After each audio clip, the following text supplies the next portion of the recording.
second speaker this evening. Juli was a worldwide syndicated radio expert on real estate, and at age 32 the Washington State Businesswoman of the Year, Washington State. In 2004, she bought an orchard and began learning how to raise cherries. By 2012, her packing house required global GAP food certification. That's not generally accepted accounting principles, that's GAP for Good Agricultural Practices. Excellent. Food safety is a new requirement that every farm in the world must meet in order to sell their crops to large retailers. So if you want to buy your turnips or pumpkins or potatoes, chances are they come from a global GAP farm. And Juli's become a food safety expert licensed as a global GAP farm assurer. Her job is to show farmers common sense ways to meet these rules. And her speech this evening is an excerpt from a 30-minute presentation at the Pacific Northwest Convention and Trade Show. Please welcome to the podium our very accomplished Juli Ogden.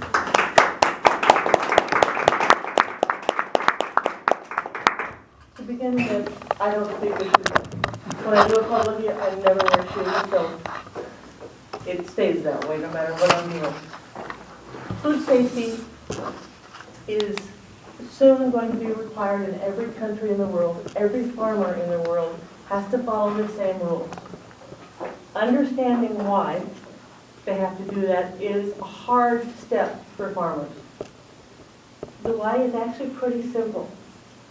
When food is certified clean and certified safe, then buyers in the grocery store are comfortable with what they're buying.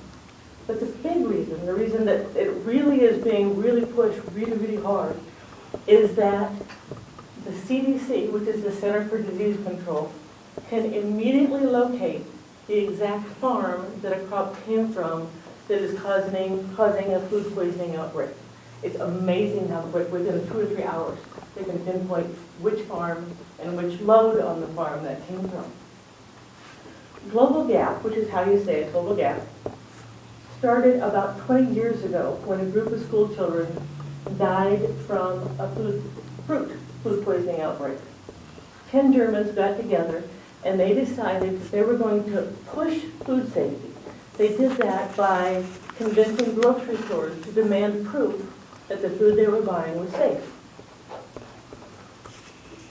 That movement, and it's a movement still, it's not long, it's about to be, but that movement moved rapidly across Europe, went into Australia, New Zealand, and now it's in the US.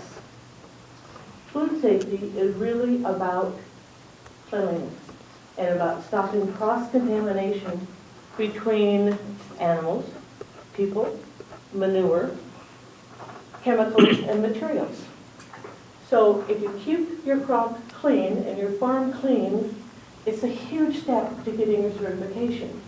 Now farmers are very afraid of this whole process. It's presented in a very demanding, very arrogant way.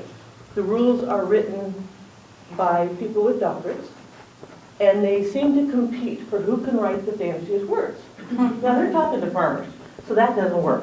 The farmers are every day working the dirt, keep it common sense, do what you gotta do 150 different jobs every day for the people. And the last thing they want is a new job. Especially a new job where if they don't pass the annual audit that contains 218 questions at a minimum and happens during harvest, if they don't pass, they cannot sell their crop. I'm on medication that makes my mouth dry, which I'm not going to take during this speech. It's just impossible. Soon I'll be done, but not in time for this. Okay, back at it. I'll have water up in the stand anyway. I can just cheat up there. It's easy. So these farmers have to pass these rules. And it's very difficult. They don't even know how to read them. There's no system written. There's no how-to manual. And so everybody's afraid. And I'm here to tell you some very simple ways to do some of the harder jobs in your eyes.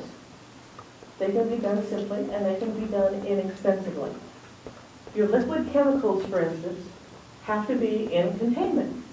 Your spray chemicals that you use. The liquids have to be in some sort of container that will hold liquid should the bottle get a hole in it and spill. Now, I've seen $50,000 chemical storage buildings. They're beautiful. The whole floor is containment. You don't need to do that. It's just totally unnecessary. I have a farmer that I work with. His name's Gene. He's a wonderful guy.